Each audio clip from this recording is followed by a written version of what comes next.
السلام عليكم ورحمة الله وبركاته. وعليكم السلام ورحمة الله وبركاته. ماذا في يدك يا أخي الحبيب؟ إنه القرآن الكريم كتاب مستحق للتقديس والإكرام. كيف هذا الكتاب وما المضامين فيه وماذا علاقتنا نحن المسلمين به؟ هذا الكتاب أفضل الكتب في العالم، وهذا هو الكتاب الذي أخرج عددا كبيرا من الناس من الظلمات إلى النور، لا يعدون ولا يحصون، ويخرج الآن ولا يزال يخرج إلى قيام القيامة. هذا الكتاب الوحيد في زمننا هذا هو الذي يوصل العبد إلى ربه ويهدي إلى أفعال الخير والأعمال الصالحة والتجنب عن الشر.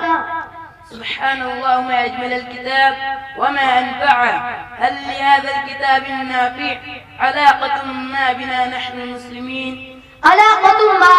يا للعجب، لعلك ما التحقت بمدرسة أو بكتاب. أنت تسأل عن العلاقة، فاسمع أن العلاقة علاقة كاملة وكفية.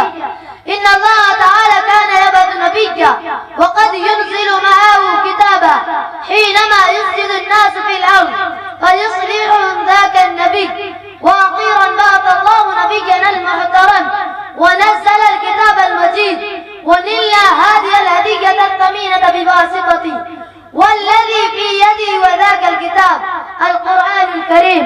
إن هذا الكتاب لغير العرب الجهال ومن بعدهم الذين لا يستطيعون أن يرعوا الإبل، فصاروا سادة الأمم وكفاد الدنيا وفرضوا الحكم على العالم كله. ما شاء الله، كتاب أجمل، كتاب لا مثل له. في أي لغة هذا الكتاب؟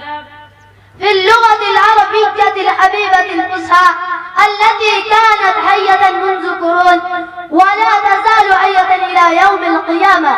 وهؤلاء الناس الذين تراهم اجتمعوا بمناسبة اليوم العالمي للغة العربية، وهم يعقدون برنامجا جميلا ويجتهدون لإحياء اللغة في مدارس دينية. تقبل الله جهدهم ونجحوا. إني أجد في نفسي شوقا لتعلم الكتاب ولتعلم اللغة بعد لقائك هذا. أين تتعلمهما؟ إني في اشتياق شديد إلى أن نتعلمهما. أنا أتعلم في مؤسسة مركز المعارف إحدى مدارس راجستان الوحيدة الفريدة. شكرا جزيلا. إني لألتحق بها في السنة القادمة وسأتعلمهما وسأتقنهما إن شاء الله. حان موعد المدرسة.